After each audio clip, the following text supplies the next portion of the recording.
she never be pretending. Nothing that's real. She gon' tell you what she bought it, cause she know you can't afford it. Know you can get. Hi. Hello, everyone. Welcome to the eSpot with Camille. I am your host, Camille Cower, and I am so excited for you to meet my guest today.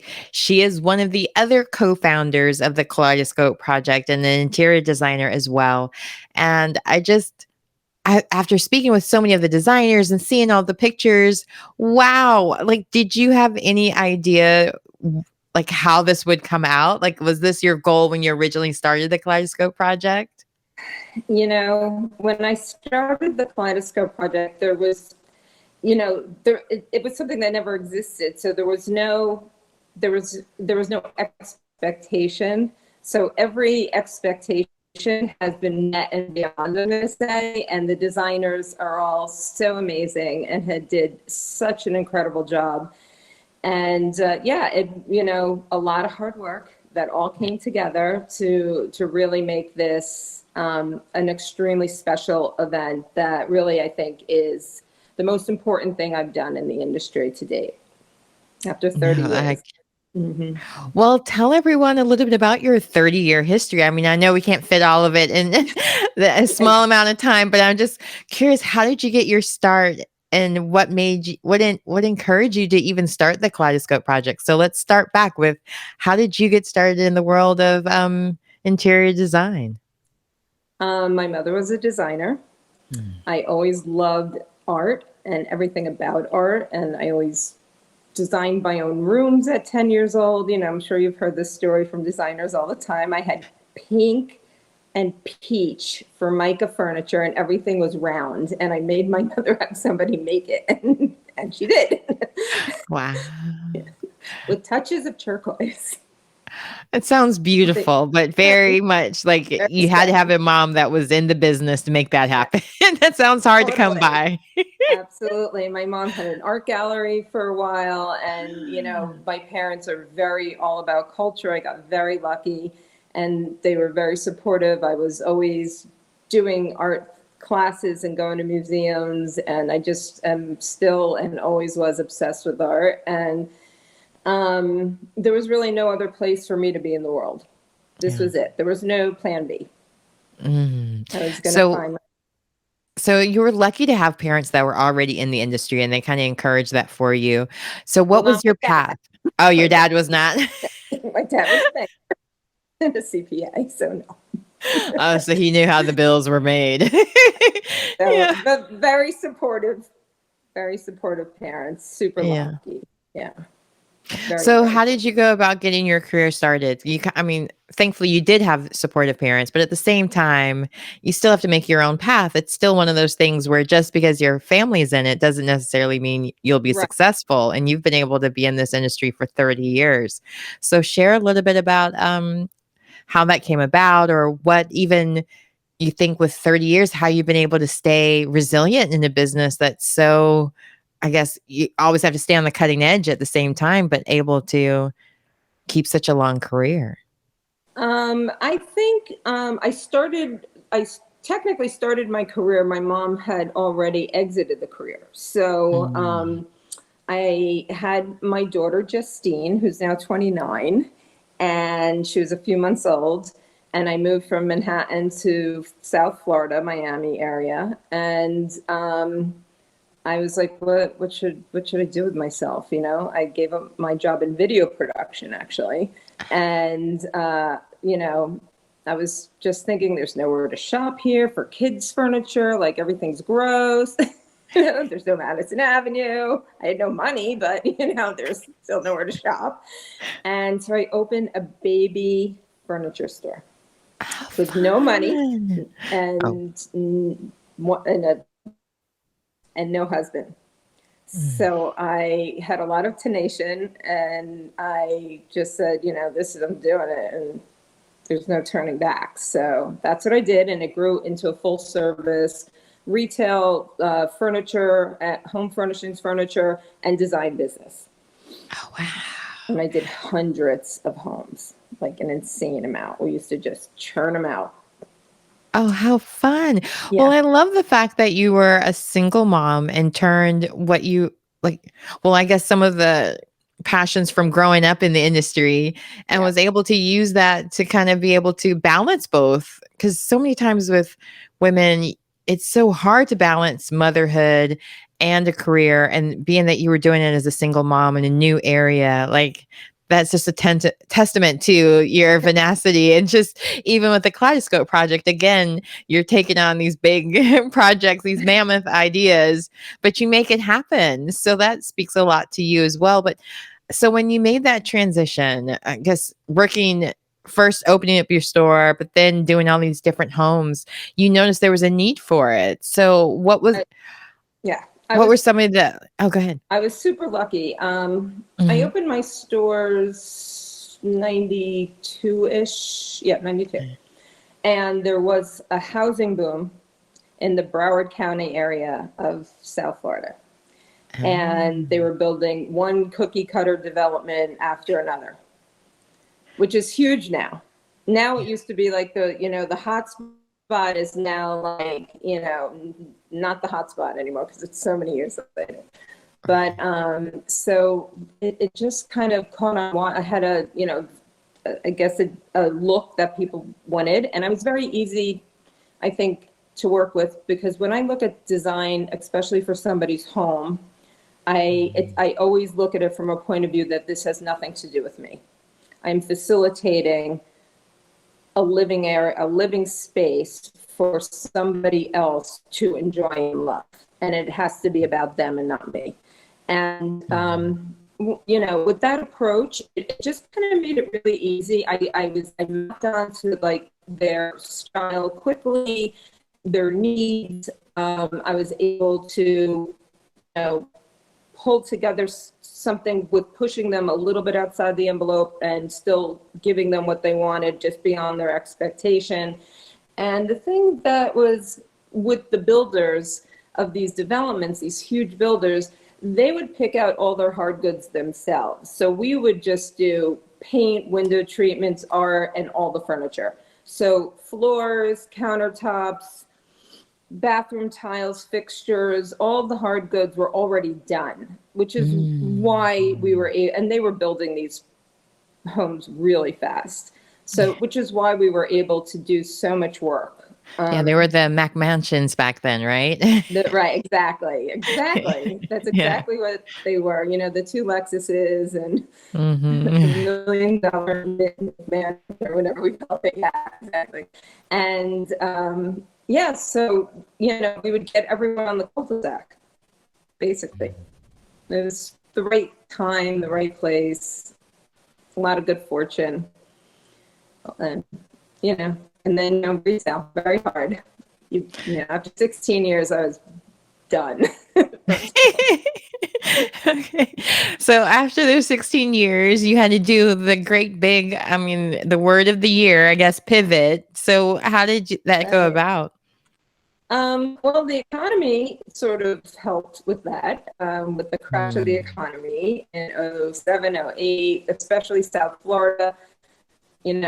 South Florida is one of these places that has this really up and really downturns. Like, it's either off the chart, everything's selling in a minute, or everything's in foreclosure. It has these really big ebbs and flows.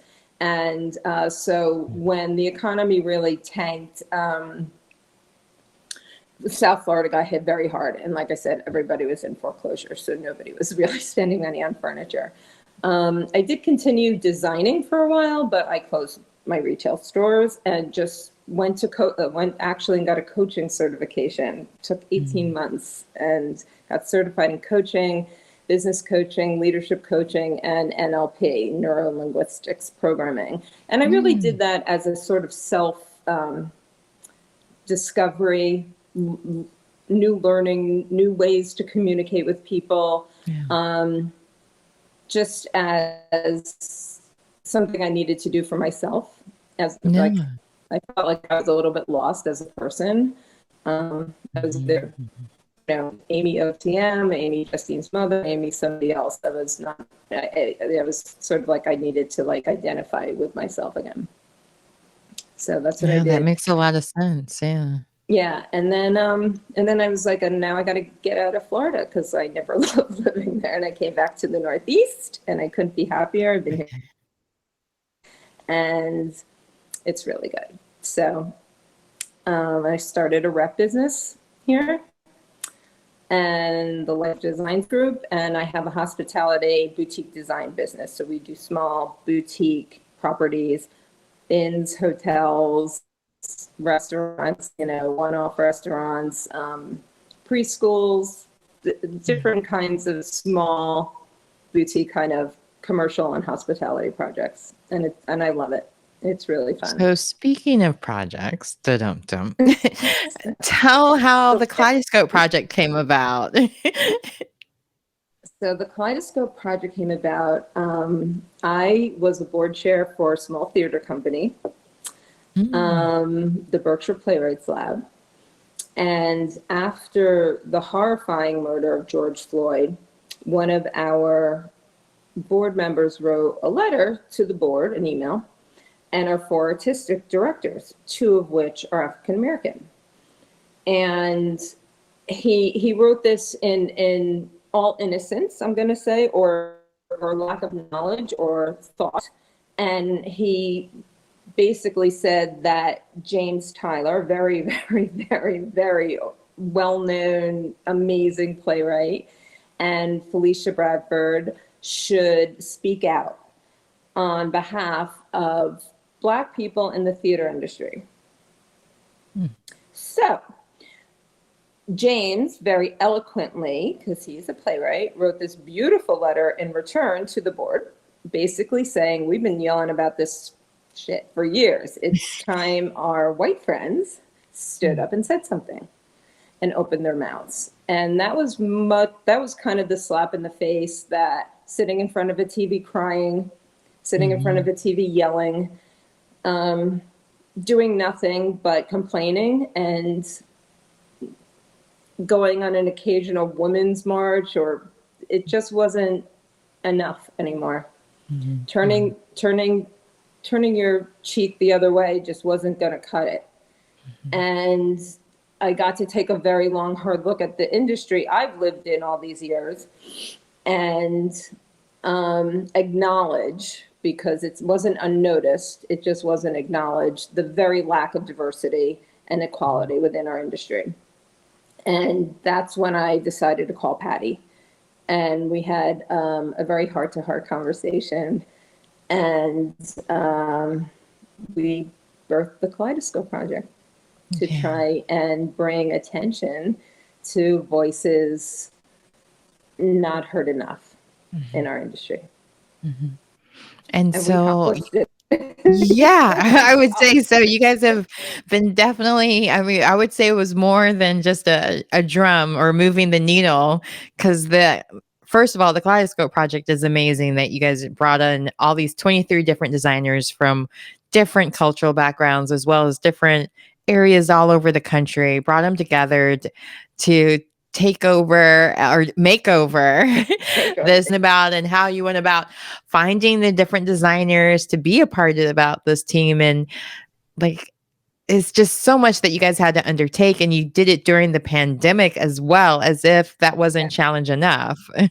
So share a little bit about that. The property kind of landed in my lap a little bit. There was multiple discussions with the proprietor, the person that was purchasing this property and planning on a redo. And eventually we came to an agreement for the inn to be the vessel for the Kaleidoscope Project. Of course, Patty and I both reached out to designer friends of ours that we already knew and said, you have to be part of this project. I called Rio and David and Virginia and like anyone else I knew on the planet. And then it just happened organically. It really did. I kept telling Patty, like, it started to get stressful. Like, oh my God, we have 2 more rooms. What are we going to do? I'm like, don't worry, we just won't do those. Like, I knew in my head, like, it would just come together, And it did. It just happened organically. I found the Austin Gray Group on Instagram. I was following them. I just love their business concept. There's so many things about them. I just so incredibly cool and different. Their design is so cool, as you can see in their room, Lady Cicely. And yeah, it kind of just happened organically that way. And got to meet a lot of new designers that I didn't know before. And literally some I just completely cold called, said, you know, I know your work, I follow you on Instagram, I think you're fabulous, are you interested in doing this project? And, you know, we were very conscious about the level of talent we were seeking, and, you know, talents that were very diverse within their art form, as well as their backgrounds, where they live in the country, and all those other things. Like, we wanted a diverse group of artists, basically, but not have it and look like hodgepodge. And they brought it. They all knocked it out of the park. It really is. Yeah, it's definitely not a hodgepodge lodge at all. It's absolutely stunning. Yeah. So when you finally got to see it, the finished project, and unveiled it to everyone, and it had a media day, and over 35 different publications came out to visit, all the way out to the Berkshires. How did that feel, seeing your dream come to fruition, and not only fruition, but to get so much support from the industry as well? I became very proud to be a part of this industry. The industry really did rally around us and step up, and I'm still getting calls and emails saying, what are you doing next? We want to be a part of it. Because, you know, we did everything in like 4 months. It was a fast train. The way I felt when it all, like, I didn't get to really, I'm going to say, relish in it until it was really finished, because there was just still so many details, and I was on property almost every single day. Like, now that's what everyone's telling me. And when you're saying the fast train, I'm like, not just a fast train, it's a fast train. You're building the tracks and the train while it's going. So you had a lot going on, and helping with the interns, and correspondence between virtual and time zones. And I mean, a lot of the designers were singing your praises, but at the same time, I could understand why you weren't being able to relish in it, just so the audience has an idea of how much you were undertaking as part of this project as well. It was a really big undertaking. I won't fib, because if anyone else wants to undertake this and needs any, you know, real information, I'm happy to support them with that. And I, you know, so many of our things in our industry now, like, are a little bit skewed as far as, oh, you can renovate a kitchen in 2 days with 20 grand. And, you know, that's not true. So, I, you know, from a realistic point of view, it really was crazy to get this done. It was actually 30 bathrooms in 3 months, ripped out, completely done. All different. And the before and afters are so significantly different on the spectrum. Just, I mean, it's an 1800s. I always mess up the numbers. 1700s. It was originally built, and then the other parts of the house was 1800s. So, like, very old home. And then on top of all of that, like, there were some limitations as far as what you were able to do with construction and so on, and like with electrical and so on. But then a lot of these different designers weren't there until install day. So you had the pressure of making sure everything that they were zooming in to see came out exactly like that. So there was a lot of pressure on you, but it's so beautiful. Like, I'm excited for everyone to see and hear, and also hear from all the different designers, their journey in creating all of this, but also the people behind the dream of the Kaleidoscope Project to get their shine as well, and all the different sponsors that were involved, because you did have a lot of support, even on that side as well, and the different trades that were involved. We had 40 sponsors. Wow. So yeah, it was a tremendous amount of work, getting the sponsors, getting the designers, the trade, the product, tile. I was on a tile month, where it's just like, all right, your tile are available. You tell me one of these 3 has to work, because I need the tile like tomorrow. So yeah, there was a lot of pressure, and I know, you know, the designers were really great about all of it. I know some of them were disappointed about certain things along the way. I'm like, sorry, but it's going to be great. And it really did turn out exactly the way it was supposed to. And, you know, these are all highly professional, very, very, very well-versed designers and are used to dealing with challenging issues on a regular basis. And yes, of course, the inn itself, built, as you said, 1776 to the mid-1800s. There are 3 separate buildings, 2 of which house the Kaleidoscope Project. Had its challenges within itself. I mean, there was just layers and layers and layers of wallpaper. Like, the walls were just like crumbling around us, trying to get all this layers and decades of wallpaper off. I said we took a lot of wallpaper off and we put a lot of wallpaper up. six wallpaper hangers on property at one, all local, all from the area. And, Oh, that's great too. yes, so we supported the community with a phenomenal GC, Aaron Roca from Ridgeline Builders, and they're working on my house now. And we have phenomenal crew. Definitely challenges with the proprietor, very limited budget. You know, construction budgets tend to escalate pretty quickly. And, you know, so for those reasons and permit reasons, we couldn't move any of the plumbing. We couldn't add additional electrical fixtures in places there wasn't electric. You know, time constraints, money constraints, permit constraints. And it's a pandemic, so things are getting shut down, closed, and the furniture was hard to come by. There was furloughs. Yeah. Exactly. We had one electrician. Oh. And he's great, but like, and he There's only sometimes one, yeah. brought someone with him, but you just couldn't get anybody else. So there were so many varied issues, you know, and delayed in getting lighting fixtures, and they ordered the wrong lighting fixtures, and, you know, but you know, But you guys made it all work. complaining aside, you know, you know what, they're not untypical issues in the industry. So I think the designers really understood for the most part that this stuff happens, and they're really so talented and so clever that they were able to roll with it and, you know, switch gears pretty quickly. And I'm pretty sure that they're all really pleased. Oh no, everyone I spoke with was very happy, very excited. And I want to make sure that everyone knows how they can keep up with the Kaleidoscope Project as well as with you. So if you could share how everyone can keep up and find out more.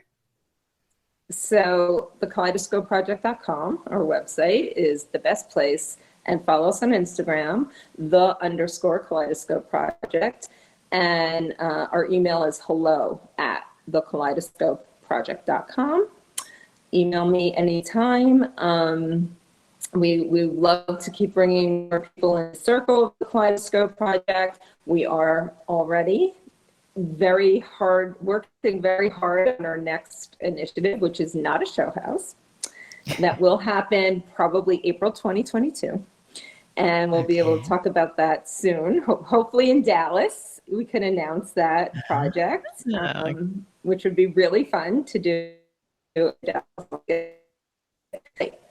We're working on it. Oh, how exciting. Well, I love it. Well, thanks again for being my guest today. And everyone, if you get the chance, please check out the Kaleidoscope Project's Instagram page, or just go ahead and book a room at the inn and just go through all of the rooms one by one. All right. Well, thanks again. And tune in for more information about the eSpot with Camille by checking out CamilleCower.com. Thanks again for watching. Thank you, Camille. Oh, it was my pleasure.